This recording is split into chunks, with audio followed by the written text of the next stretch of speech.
Hi everyone, welcome to Therapy Thursdays. My name is Kaitlin Jeter. I am one of the clinical interns here at Dawn Institute.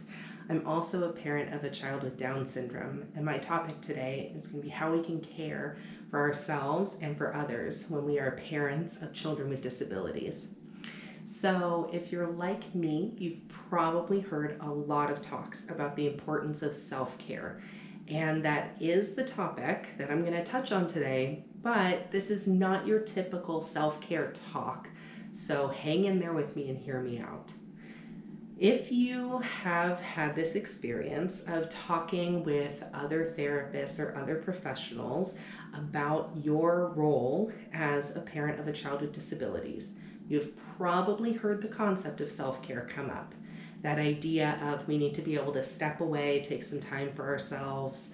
For moms, I know a lot of the time it's go get a massage, go get your nails done, just be by yourself, let dad or grandma or someone else handle the kids. That is so very important. And also, I think there's a whole other part to self-care that's really important that doesn't get talked about a whole lot. So often in our lives, when we have children with different needs, we have all those additional stressors that come along with it. We've got the therapy, the time, the medical appointments, the finances that are needed to fund all of that. And with all of these stressors comes an increased chance of burnout. We know that this situation, these stressors aren't really going to go away anytime soon. We're always going to be parents of children with additional needs. And so what are some ways that we can practice self-care that are going to fuel us and give us life so that we can continue on parenting, nurturing, taking care of our kids for the next, 20 years, whatever it looks like for you and your family?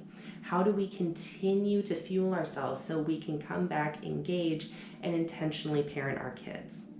I'm going to say that the self-care where you step away is good for a moment, but if you're like me, I don't really find that that gives me a whole lot of renewed energy or ability to continually engage with my kids in the long term.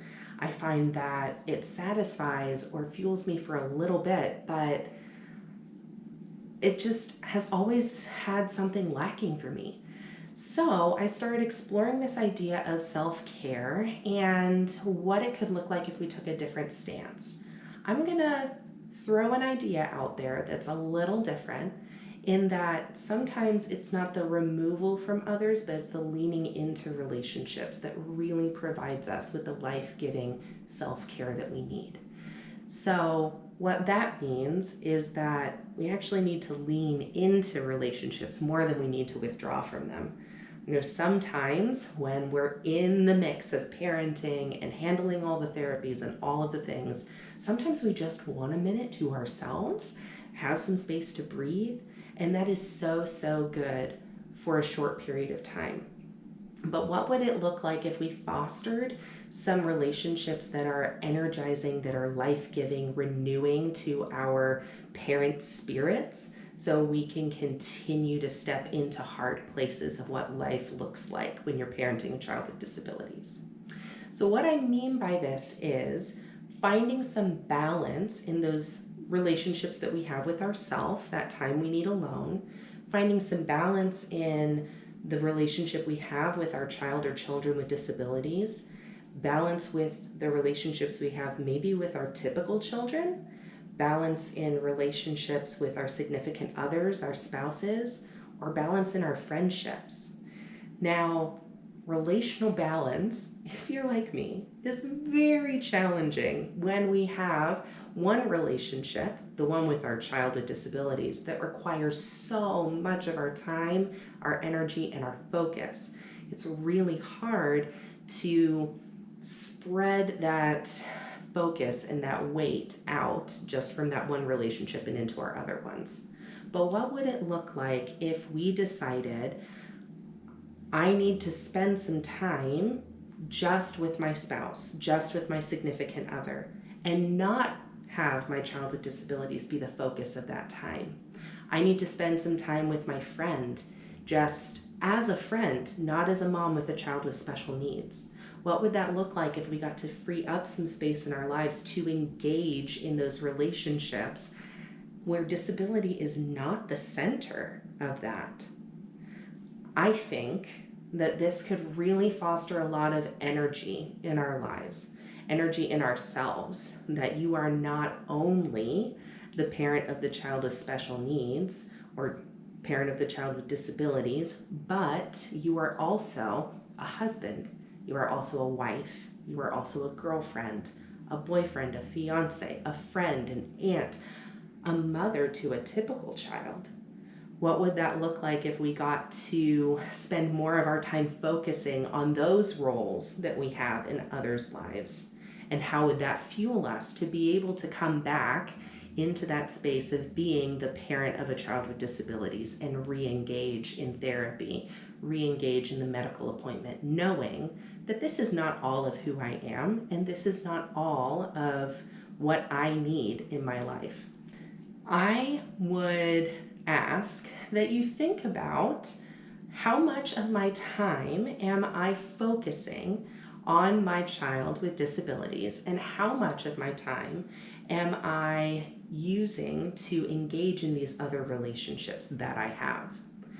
I believe that when we start to engage in these other relationships, when our world is not so focused on our child with disabilities, which, if you are like me, it is so easy to fall into that pattern.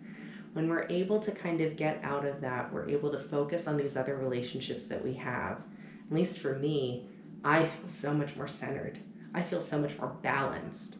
Like my world is not spinning out of control, that this situation with my child's disability is not a big rolling ball that I can't seem to get on top of.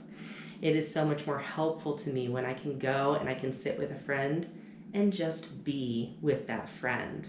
When I can go and I can sit with my other children who are neurotypical and just be their mom. That is so encouraging and life-giving to me.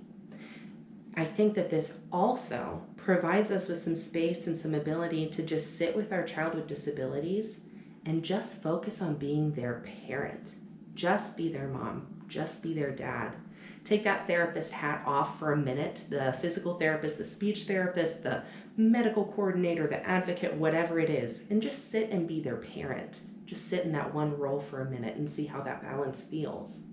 So I want to challenge you to just think about some of those things. See if that would be something that would be helpful in your life. If there is something that's out of balance, what would it look like to be able to have a little more of those other relationships in the mix, and see if that would help you. I hope you guys have a few different tools that you think you can use to hopefully get on top of some of this stress, some of the potential burnout that may be coming down the tunnel. And thank you guys for being a part of the Dawn Difference.